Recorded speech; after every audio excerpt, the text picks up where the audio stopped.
Nós vamos encerrar hoje essa série de mensagens redescobrindo a reforma. Nós temos pensado um pouquinho durante esse mês de outubro na comemoração dos 500 anos da reforma. Terça-feira, né? Terça-feira, dia 31. Não é dia das bruxas. Pelo amor de Deus, a gente percebe as artimanhas do inimigo de forma sutis. Dia das bruxas, dia. Vamos colocar umas abóboras com caretas e luzes dentro. Não estou nem alegando que isso é demoníaco ou o sentido da bruxaria em si, mas é um fato só de você colocar uma comemoração que nos tira da centralidade da reforma, que nos tira da centralidade da palavra de Deus, que nos faça esquecer um pouco daquilo que Deus fez através de homens, nos levando de volta mais para perto da tua palavra. A gente tem pensado um pouquinho sobre isso nesse mês, um pouquinho sobre esses 5 solas, os solas da reforma: sola Cristo, sola gratia, sola fide, sola Escritura, sola Deo Glória. Somente Cristo e basta. O que a gente precisa de nossas vidas além de Cristo? A gente não precisa da providência, nós já temos Cristo, nós já temos o Senhor da providência. Para que a gente precisa de alguma coisa? Tudo que nós recebemos é de forma gratuita. Não há nada que nós façamos que Deus olhe assim para o Flávio e fala: Flávio, do jeito que você toca violão tão bem, eu vou derramar a minha bênção sobre você. Não tem nada que nós façamos que Deus olhe para a gente e fale assim: porque nós fizemos isso, nós agora somos merecedores da graça. Perde o sentido da palavra, porque se eu sou merecedor, já é pagamento, não é graça. E tudo é somente pela graça. E essa graça só tem uma forma de nós compreendermos, só tem uma forma de nós entendermos: é pela fé. Não é por alguma coisa que eu fiz, mas é por acreditar em Deus, pela fé que eu tenho em coisas que eu não vi. Eu não vi Cristo quando Ele esteve como homem aqui na terra, e eu não faço a mínima ideia quando Ele vai voltar, mas é fé que eu tenho que tudo isso é verdade. Quando eu olho para a palavra do Senhor, ela me manda olhar para o passado e acreditar que Cristo veio, se fez homem e habitou entre nós, e Ele retornará um dia agora revestido de glória. Eu não vi nada disso, mas eu acredito pela fé. Pela fé no quê? Somente na Escritura. Só a Escritura é a base fundamental para a gente entender tudo isso que a gente tem conversado. A reforma só aconteceu porque alguns homens entenderam a necessidade de voltar para as Escrituras, de voltar para a palavra de Deus. A gente, às vezes, o ser humano, vamos ser sinceros, existe uma frase chamada do ócio criativo, né? Quando a gente está parado sem fazer nada, a nossa mente ela viaja, ela vai longe. Eu tenho tantos planos, tantas ideias, tantos projetos. De vez em quando eu tenho que falar assim: não, Rafael, pera aí, volta, pé no chão. E a reforma foi justamente isso, ó. Vamos voltar para a palavra, para a Escritura Sagrada. Somente a Escritura é a nossa regra de fé e prática. Eu não vou citar quem, mas uma pessoa hoje no carro estava com um problema, e a pessoa descobriu que está preocupadíssimo com o problema do carro, só faltava água no radiador. É só ler o manual do construtor. Eu não vou dizer que é o Rafa, guitarrista, que eu não perguntei para ele se eu podia dizer, né? Mas era só ler o manual do construtor. A palavra do Senhor é o nosso manual do construtor, e é nela que nós encontramos respostas para as nossas vidas. Mas somente Cristo, somente a graça, somente a fé, somente a Escritura, esses 4 pilares da reforma, só existem por causa de um Deus que é digno de toda a honra e toda a glória. E é isso que a gente vai pensar um pouquinho hoje. Somente a Deus devemos dar a glória. Só lhe deu glória. A glória deve ser dada somente a Deus. Isso no contexto do mundo que a gente vive hoje, que se a gente parar para pensar, todo mundo aqui, acredito que 90%, 95% talvez, tem um tributo de honra a si mesmo, chamado Facebook. Se você não tem Facebook, segundo os estudiosos modernos, sociólogos, chama você de... fugiu a palavra. Como chama aquela pessoa que morre e você não reconhece o corpo? Indigente. Você é um indigente digital. Você é um indigente digital, porque você não tem uma relação digital. Você não tem o Facebook, você não tem o Instagram. Você é um indigente digital, porque você não tem uma identidade digital. Mas essa identidade digital muitas vezes ela serve como um tributo de honra a nós mesmos, porque a gente só posta ali as coisas que a gente arrebenta.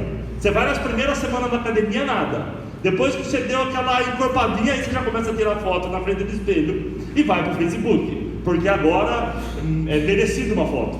Ninguém tira foto carpinho do quintal, mas vai para a praia para você ver. Pode ser qualquer praia, sei lá. Pode ser a praia de Santa Cruz da Conceição. Vamos pro Facebook. É foto pro Facebook. Comprou 2 linguiças, uma salsicha, colocou na churrasqueira. Não pode dar a primeira mordida se não tirar foto pro Facebook. É um tributo de honra a nós mesmos. Aquilo que nós fizemos, aquilo que nós somos capazes, aquilo que nós ganhamos, alcançamos, tem que ir pro Facebook. Deixa eu fazer um parênteses. Eu não estou dizendo que o Facebook é ruim. Eu tenho Facebook. A nossa igreja tem uma página no Facebook. Eu só estou dizendo que ali serve sim para, vamos ser sinceros, para termos a honra e a glória. Há uma síndrome chamada likeaholic. Pessoas que são viciadas em ganhar likes no Facebook, aquele joinha, aquelas curtidas no Facebook. E pessoas buscando cada vez mais isso. Eu quero cada vez mais likes, eu quero cada vez mais seguidores, porque eu quero ser visto. Existe uma profissão hoje em dia chamada personal influencer. São as pessoas que influenciam a forma das outras pensarem. E quanto mais pessoas me seguindo, quanto mais pessoas me curtindo, quanto mais pessoas dando um like na minha página, no meu personal influencer, para mim vai ser melhor. Tributos de honra e glória dada a nós mesmos. Eu acho que o maior inimigo de nós adorarmos a Deus, quem mais me impede, agora eu estou falando algo meu, quem mais me impede de adorar a Deus, sou eu mesmo. Quem mais me atrapalho, porque, vamos ser sinceros, normalmente eu já sou bom naquilo que eu faço. Em algumas coisas eu sou fera. Eu faço uma receita de miojo com salsicha que é fantástica. Na época de seminário eu fiz muito disso, né? A gente tem essa tendência de ser bom naquilo, e aí precisamos dos likes, precisamos ser adorados, precisamos ser curtidos. Mas o desafio da reforma, o desafio da palavra de Deus, Isaías 42, versículo 8 diz o seguinte: eu sou Deus e não permito que ninguém receba a glória que deve ser dada a mim somente. Toda a glória tem que ser dada a Deus, e somente a Deus. E é toda, não é parcial. Deus é uma parte, sei lá. Não, toda a glória tem que ser dada a Deus. Há 500 anos atrás, esse movimento se levantou porque no ano de 1500 já havia 933 santos canonizados pela Igreja Católica. 933 há 500 anos atrás. Só que nos dias de hoje, no momento em que a gente vive, onde a gente precisa discutir a reforma de novo, muitas igrejas colocam Deus e o ministro, a ministra, profeta, bispo, ao mesmo patamar. Às vezes, o nome da igreja é na frente, vem o nome da igreja, o nome do ministro com letra maior, e se Deus está ali dentro, não está... eu recebi a cura, não porque a oração foi feita a Deus, mas foi porque o fulano orou por mim, foi a oração dele. Vamos dar o testemunho, qual foi o motivo da cura, qual foi o motivo da bênção recebida? Foi porque eu participei da campanha.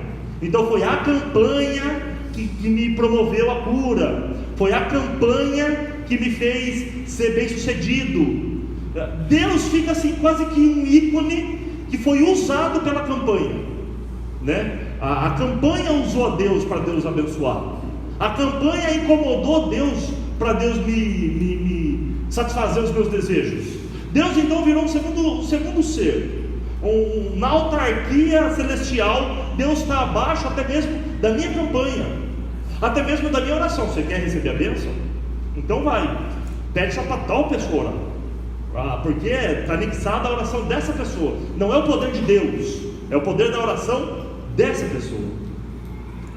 E a Bíblia fala: não, a glória é dada somente a Deus. Eu quero convidar cada um de nós para ler as nossas Bíblias em Abacuque capítulo 3, para que a gente venha ler agora a partir do verso 16 até o verso 19.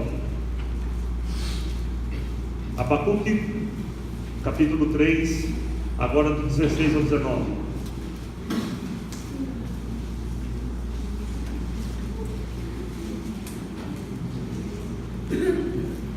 O Salmo de Abacuque, como a gente já leu do verso 1 ao verso 15, Abacuque contemplando a glória de Deus, Abacuque contemplando o poder desse Deus, lembrando que esse Deus é extremamente forte, é extremamente poderoso, é um Deus que com ele não se brinca, é um Deus que quando ele quer, ele promove a justiça com a sua mão e com o seu poder. E agora Abacuque vai registrar a partir do verso 16, qual foi a reação dele diante da lembrança que ele teve. Qual foi a reação dele diante das circunstâncias que passaram pela cabeça dele? E a partir do verso 16 diz o seguinte: quando ouvi tudo isso que ele orou, tudo isso que ele lembrou, tudo isso que ele cantou em oração, quando ouvi tudo isso, fiquei assustado e os meus lábios tremeram de medo. Perdi todas as forças e não pude ficar de pé. Portanto, vou esperar tranquilo o dia em que Deus castigará aqueles que nos atacam. Ainda que a figueira não produza frutas e as parreiras não deem uvas, ainda que não haja azeitonas para apanhar, nem trigo para colher, ainda que não haja mais ovelhas nos campos, nem gado nos currais, mesmo assim eu darei graças ao Senhor e louvarei a Deus, o meu Salvador. O Senhor Deus é a minha força, Ele torna o meu andar firme como de uma corça e me leva para as montanhas, onde estarei seguro. O profeta Abacuque, ele é singular. É extremamente interessante a gente ler o livro do profeta Abacuque, porque todo profeta, ele tinha a missão de chegar para o povo e falar: acorda, olha para Deus, vocês estão em pecado, precisamos voltar aos costumes, precisamos voltar à lei, precisamos voltar a nos relacionarmos com Deus. A missão do profeta imediatamente era essa. Abacuque, ele faz algo diferente. Abacuque, ele não chega para os homens e fala: olha para Deus. Abacuque chega para Deus e fala: Deus, olha para os homens. Mas Abacuque está dizendo assim: os homens estão pecando demais, não adianta, eu já falei, esse povo não muda, o senhor não vai fazer nada não? Está na hora de o senhor fazer alguma coisa, mexe, faz alguma coisa, esses homens estão cada vez mais distantes do Senhor. E aí Deus responde para Abacuque: calma, Abacuque, eu estou vendo todas as coisas, eu sou justo, eu vou castigar o povo, eu vou levantar uma nação contra esse povo, a nação babilônica, e essa nação babilônica vai atacar e vai judiar desse povo. Eu imagino Abacuque pensando assim: Deus, e aí ele diz isso no capítulo 2, o Senhor vai usar uma nação que não serve o Senhor para ser um instrumento em tuas mãos, e é incoerência isso, Deus, porque não é possível, uma nação que não serve o Senhor ser instrumento das tuas mãos, não vai dar muito certo isso. E aí surge aquele versículo famoso, até que motivou Lutero, quando ele leu esse versículo de novo em Romanos, quando Deus fala para Abacuque: calma, Abacuque, o justo viverá pela fé. É a resposta de Deus para Abacuque, quando Abacuque está dizendo: mas aquela nação é ímpia, o Senhor está usando uma nação que não serve o Senhor. E Deus fala: calma, o justo vai viver pela fé. E aí Deus começa a mostrar para Abacuque que Ele é poderoso, e começa a mostrar para Abacuque que Ele tem um plano. E aí tem até aquele famoso texto onde Deus pede para Abacuque escrever em letras grandes, em tábuas, e marcar, para que todos leiam a profecia que Deus vai cumprir diante do povo. E aí Abacuque, então, depois de comunicar isso à nação, ele entra no capítulo 3, onde ele escreve o salmo dele, recordando e relembrando o poder desse Deus, buscando ali, talvez, conforto e consolo para aquilo que virá, buscando ali conforto e consolo para o cumprimento da profecia que vai vir e vai afrontar eles, e vai contra aquilo que Abacuque havia pensado, não vai de acordo com aquilo que Abacuque havia pedido para Deus. E aí Abacuque então escreve o salmo, lembrando que Deus é poderoso, lembrando que Deus é Senhor sobre todas as coisas. E a gente leu a partir do verso 16 como aquela lembrança mexeu com Abacuque e quais foram as conclusões que ele tirou.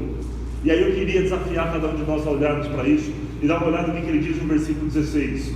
Quando ouvi tudo isso, fiquei assustado. E aí ele começa a descrever sintomas fisiológicos nele, de lábios tremendo, pernas perdendo fraqueza, o estômago revirando, e ele começa a dizer do medo que ele teve, da mistura de medo e tranquilidade que ele teve, da mistura de medo e temor que ele teve, da mistura de fé que ele teve e paz. as incertezas daquilo que viriam, mas a certeza do Deus que estava agindo em favor deles. Mas tudo isso vem a partir do momento que ele conclui a glória passada de Cruz. Abacuque está morrendo de medo, porque a nação babilônica vai vir e vai atacar eles. E esses caras são cruéis. Esses caras é mais ou menos se um palmeirense entrasse no meio da Gaviões da Fiel e gritasse Verdão. Imagina o que ia acontecer com esse palmeirense no meio da Gaviões da Fiel. Esse era o sentimento que Abacuque tinha. Ele era um ali esperando a nação babilônica vir para cima deles, e isso era aterrorizante para ele. Mas aí ele para lembrar tudo que Deus havia feito no passado, e ele começa a trazer na memória e fazer aquilo que o apóstolo Paulo vai dizer para a gente: traz na sua memória aquilo que nos traz esperança. Jeremias fala isso, Paulo fala: alimente a sua mente com tudo que é bom, tudo que é agradável. Vamos trazer à memória aquilo que nos traz esperança. E Abacuque começa a fazer justamente esse exercício. Ele começa a puxar lá atrás e fala assim: peraí, Deus livrou o povo do Egito. Quando o povo estava diante do Mar Vermelho, Deus falou, o mar se abriu. Quando os egípcios estavam no Mar Vermelho, o mar fechou e todos foram consumidos ali. Deus livrou o povo inúmeras vezes. Quando estava no deserto, era nuvens durante o dia para não ter muito sol, era coluna de fogo à noite para manter esse povo aquecido.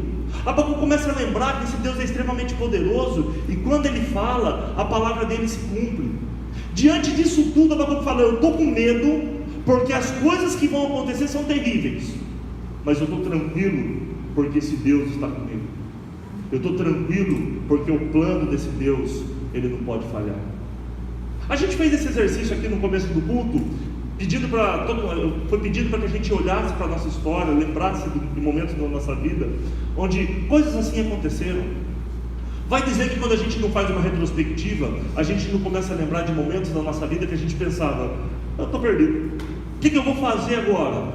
E depois a gente passa por esse momento, e a gente reconhece que havia um Deus presente ali na nossa história, havia um Deus presente ali nos restaurando, nos consolidando, nos fortalecendo. Sexta-feira nós tivemos culto de oração aqui na igreja. Aconteceu algo muito interessante.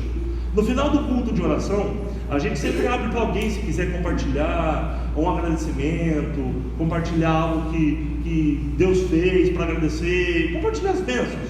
E uma das pessoas compartilhou e falou assim: gente, eu queria agradecer porque olha, eu tenho pedido por muitas vigílias para que Deus me tirasse a dor nas costas, e graças a Deus já fazem 2 semanas que eu não estou com dor nas costas, eu estou me sentindo normal. Quando uma pessoa compartilhou isso, outra pessoa ouvindo isso falou assim: peraí, então também quero pedir, eu tenho rinite alérgica, minha rinite não sara, eu quero pedir para Deus curar minha rinite alérgica. Está vendo como o testemunho de outro, quando olha para o passado, vê um Deus agindo, alimenta a nossa esperança? A Lília, eu vou dizer os nomes, a Lília compartilhou: Deus tirou minha dor nas costas. A Patrícia: opa, eu também quero sarar da rinite agora. Já que é assim, já que Deus pode curar, cura minha rinite também. Porque quando a gente olha para aquilo que Deus fez, a gente tem que dar glórias a Deus.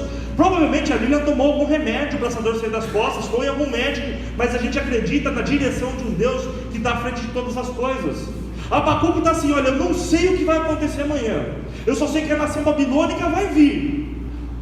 A única certeza que eu tenho é que a palavra de Deus se cumpre. Apesar do medo que eu tenho da nação babilônica vir, esse Deus é um Deus que não falha. Esse é um Deus que não volta atrás. Esse é um Deus que é o mesmo ontem e hoje será para sempre. Quando eu vejo o testemunho da Lília, isso serve para aumentar a minha esperança. Fala: peraí, a minha rinite pode ser curada. Abacuque está morrendo de medo, mas quando ele olha para o passado, ele fala: peraí, Deus agiu no passado, Deus curou, Deus libertou, Deus foi forte, Ele é poderoso. Quando Ele fala, as nações tremem de medo, o mundo se abala. Quem sou eu para ter medo de um Deus que vai me proteger, um Deus que abala o mundo todo, uma pessoa só? Eu estou morrendo de medo, mas eu tenho que confiar nesse Deus, porque Ele falou, e diante disso eu fico tranquilo. Olha para a sua história, faz essa análise da sua vida. Quantas vezes nas nossas vidas nós nos tivemos por situações que a gente pensou que talvez seria a última, que talvez não teria saída, que talvez, meu Deus, eu não vou ter força para passar por mais essa, e a gente está aqui hoje. Talvez nós estejamos passando por algo assim hoje, e talvez analisarmos o passado e lembrarmos da glória de Deus do passado, de tudo que Ele já fez, nas nossas vidas, na vida de outros. Para pensar numa loucura. Há 500 anos atrás, um homem que era para se tornar um advogado de sucesso, um raio cai nele, ele morre de medo, entende que esse raio é Deus mandando ele para o convento, ele vai para o convento, se torna um monge, e diante da leitura das Escrituras ele vai contra uma igreja, uma nação, e promove algo que a gente está comemorando hoje, 500 anos depois, chamado de Reforma Protestante. É um Deus que libertou o povo no Egito, há 12 mil anos atrás, alguns dizem até mais. É um Deus que levantou Lutero há 500 anos atrás. É um Deus que restaura as nossas vidas, nos fortalece, cura a dor nas costas e pode curar a rinite para a honra e para a glória dele.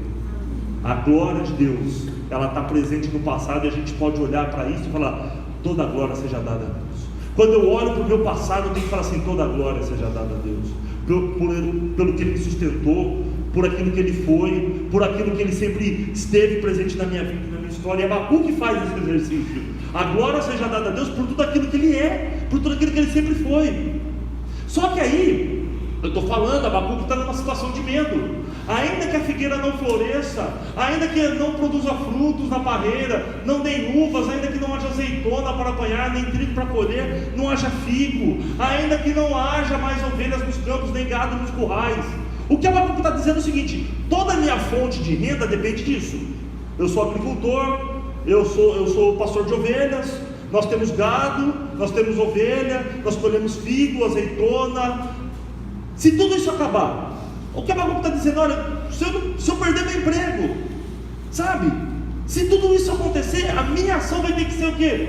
Dar graças a Deus, o Senhor, porque fugiu tudo do meu controle, está tudo fora do meu controle. Eu não planejava perder o emprego agora, eu não planejava ficar sem renda agora, eu não planejava passar por essa dificuldade agora. Apesar de ter fugido do meu controle, não fugiu do controle de Deus, meu Salvador. Por isso, eu continuo confiando nele. Por isso, eu continuo dando glória e graças a Deus. Eu compreendo que a glória tem que ser dada a Deus quando tudo foge do meu controle, mas não foge do controle de Deus. A gente vive num mundo, a gente vive numa sociedade, até uma sociedade cristã, eclesiológica, que tem o costume de colocar a culpa tudo em outra coisa. Eu me lembro quando eu era adolescente, entrando na juventude, eu não me lembro se era o primeiro ou o segundo colegial. Eu estava conversando na sala de aula com algumas pessoas que eram cristãos também, e como bom cristãos, eu estava conversando ali com eles, falando mal de outros, como todo mundo faz. Era isso que eu estava fazendo, falando mal de outro cristão, e dizendo assim: você acha, na igreja do fulano ali, é um absurdo a igreja dele e tal, ele falou que na igreja dele tem, possessão demoníaca direto. Eu acho isso um absurdo, né? Aí a pessoa com quem eu estava conversando falou assim para mim: eu também achei isso um absurdo, na minha igreja só de quinta-feira tem essas coisas, né? Mas como assim só de quinta-feira? Por quê? Alguma coisa está dando errado na sua vida? A pregação era essa: alguma coisa está dando errado na sua vida? Você está com encosto, você está com demônio, você bateu o carro, furou o radiador do seu carro, é o encosto, é o demônio. Então tem que tirar isso. É como se Deus estivesse tentando te abençoar, como se Deus estivesse tentando derramar as bênçãos sobre a sua vida, mas Ele não consegue, porque o encosto está impedindo das bênçãos de Deus, da glória de Deus chegar na tua vida. Então, primeiro tira o encosto, primeiro tira o demônio, para Deus finalmente, tadinho, ter a liberdade de te abençoar, porque Ele não está conseguindo, porque tem um encosto impedindo que faça isso.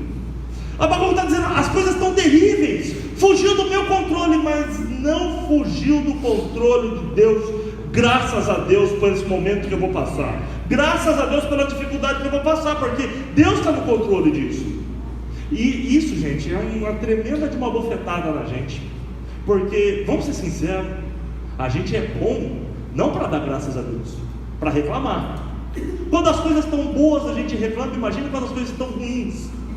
Essa semana eu me lembro que na quinta-feira eu saí cedinho de casa, era 6 horas da manhã, eu já estava na padaria, pegando o pão, pegando as coisas para o café da manhã, e estava chovendo, e eu estava ansioso para que chovesse. E aí na quinta-feira, às 6 horas da manhã, chovendo, o meu pensamento foi assim: puxa vida, por que foi chover só na quinta-feira? Podia ter chovido de segunda, terça, quarta, esse tempo seco. Eu me peguei reclamando porque não tinha chovido segunda, terça e quarta. Só que em determinado momento, no auge da minha reclamação, eu lembrei que na segunda-feira, por volta de 2 horas da tarde, o meu carro quebrou. E eu fiquei andando a pé segunda, terça e quarta.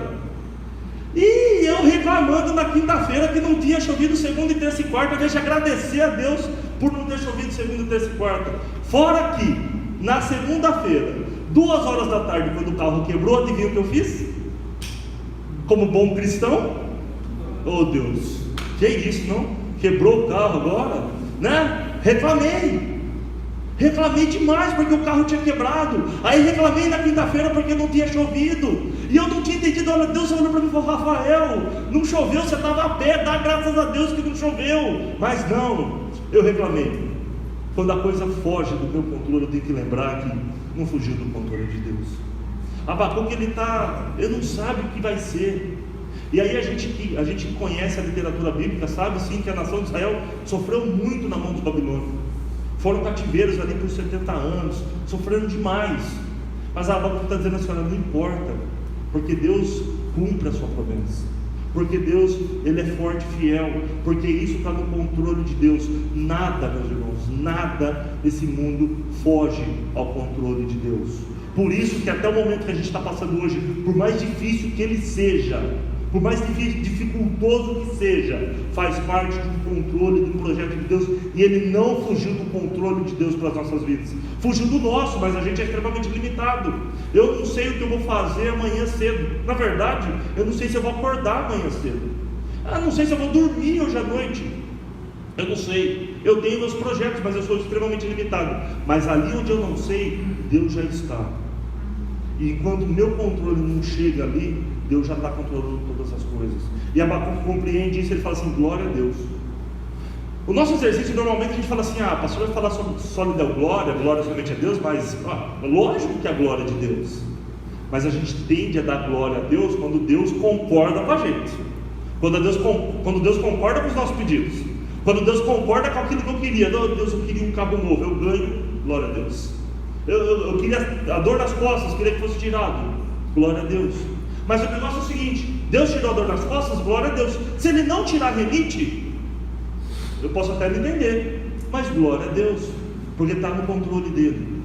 Porque Deus deve ser glorificado em todas as circunstâncias. Deus deve ser glorificado por todas as coisas.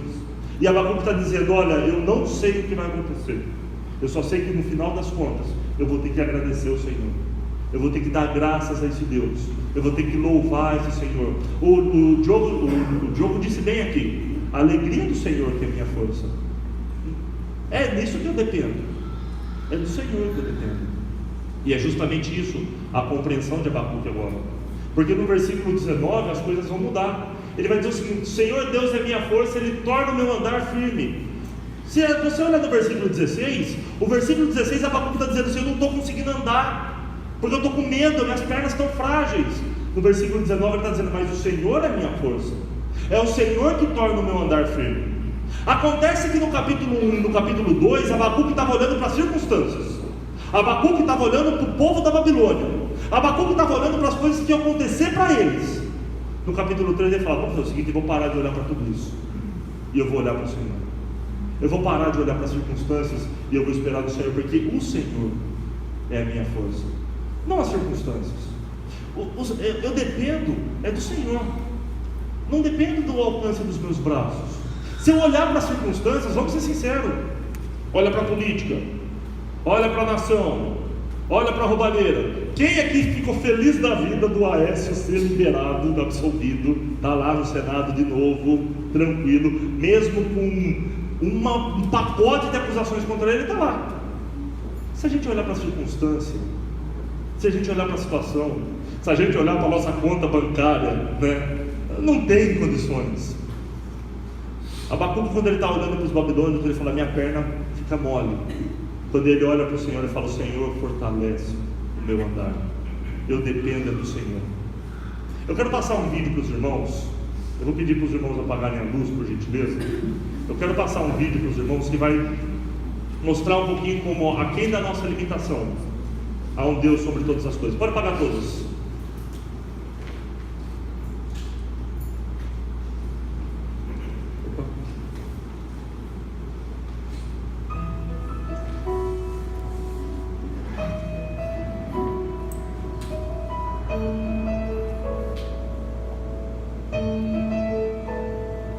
only imagine what it will be like when I walk by your side. I can only imagine what my eyes will see when your face is before me. I can only imagine. I can only imagine.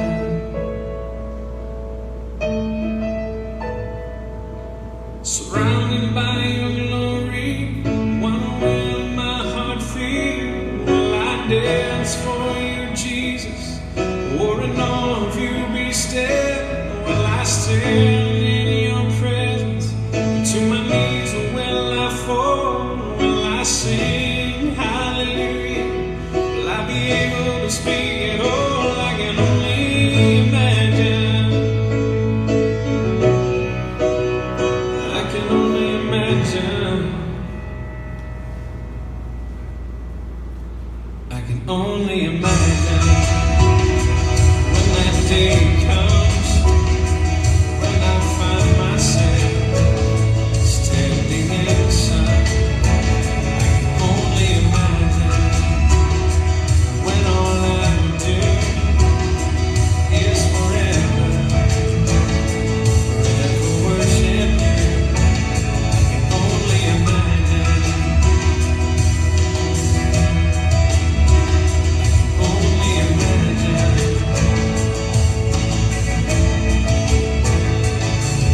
Surrounded by your glory, what will my heart feel? Will I dance for you, Jesus? Or in all of you be still? Will I stand in your presence? To my knees will I fall? Will I sing hallelujah? Will I be able to speak at all? I can only imagine. Yeah, I can only imagine.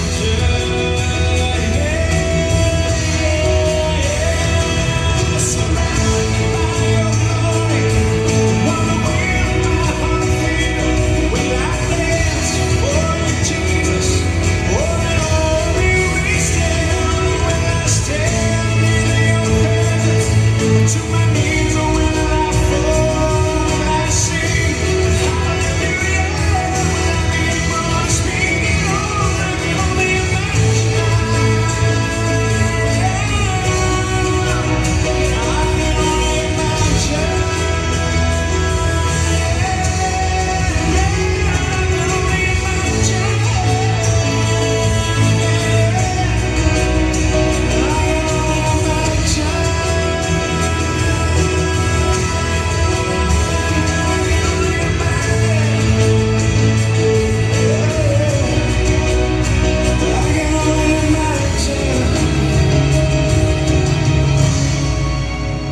I can only imagine when all I would do is forever, forever worship you.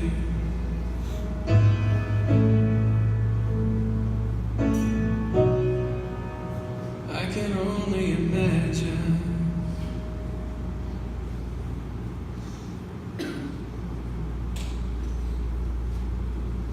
Esse vídeo conta a história do Cam. Vocês veem que ele tem uma limitação, mas o sonho dele era participar de uma corrida de triatlo. Como? Aí o pai dele falou: beleza, eu vou nadar por você, eu vou pedalar por você e eu vou correr por você. É isso que nosso Deus fez por cada um de nós. Ele pedala por nós, Ele nada por nós, Ele corre por nós. Naquilo que nós não fazemos, naquilo que nós não podemos, naquilo que foge do nosso controle, Deus fala assim: é isso que eu vou fazer por vocês. A glória é só para Ele. Quando eu paro de olhar para as circunstâncias e quando eu olho para esse meu Deus, para o poder dele, para aquilo que Ele faz, para aquilo que Ele é capaz de fazer, eu sou obrigado a dizer como Abacuque: Eu não faço a mínima ideia do que vai acontecer amanhã. Eu não faço a mínima ideia de como vai ser minha semana, o meu mês, o meu ano de 2019. Mas eu sei que no final das contas, eu agradeço esse Deus. Eu louvo a esse Deus, porque esse Deus é a minha força, porque Ele torna o meu andar forte, Ele me faz andar como uma corça e buscar os passos mais verdejantes e os passos mais altos, não pela minha força, mas pela força desse Deus, que nadou por nós, que correu por nós, que pedalou por nós, que mandou o seu Filho a morrer numa cruz por nós, onde nós não seríamos capazes. Por isso que toda glória, a todo momento, em toda circunstância, tem que ser dada e deve ser dada a esse nosso Deus. Eu quero convidar os irmãos a baixarem suas cabeças, a fecharem seus olhos.